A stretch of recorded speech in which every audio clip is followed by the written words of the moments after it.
બનાસકાંઠા સરહદી વિસ્તારોની શાળાઓમાં આજે પણ શિક્ષકોની ઘટ જોવા મળી રહી છે।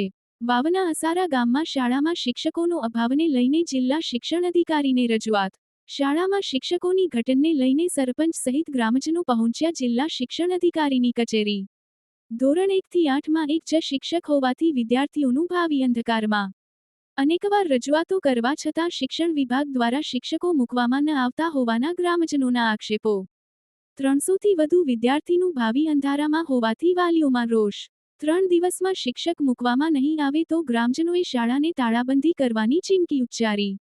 હાજાજી રાજપૂત બનાસકાંઠા મેકઅપમાં શિક્ષકોની ભરતી કરવામાં 326 બાળકોની જગ્યાએ એક શિક્ષક છે। શું નામ? હરદાભાઈ રાજપૂત।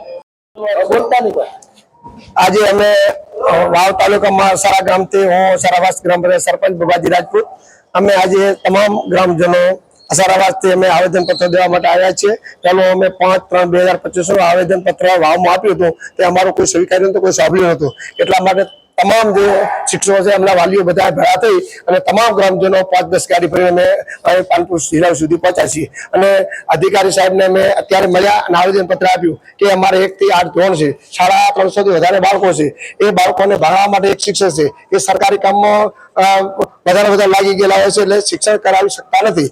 એને કારણે તમામ ગ્રામજનો વાલીઓ બધા અહીંયા આવ્યા છીએ। શાળા 300 થી વધારે બાળકો છે એ અભ્યાસ કરી શકતા નથી અને અમારા છોકરાઓને 1 થી 8 ધોરણ ભણે છે અને 100 એકડા આવડતા નથી। એનું કારણ એ જ છે કે શિક્ષકો છે નહીં બિલકુલ, એટલે શિક્ષણની માંગણી કરવા માટે અમે અહીંયા આવ્યા છીએ।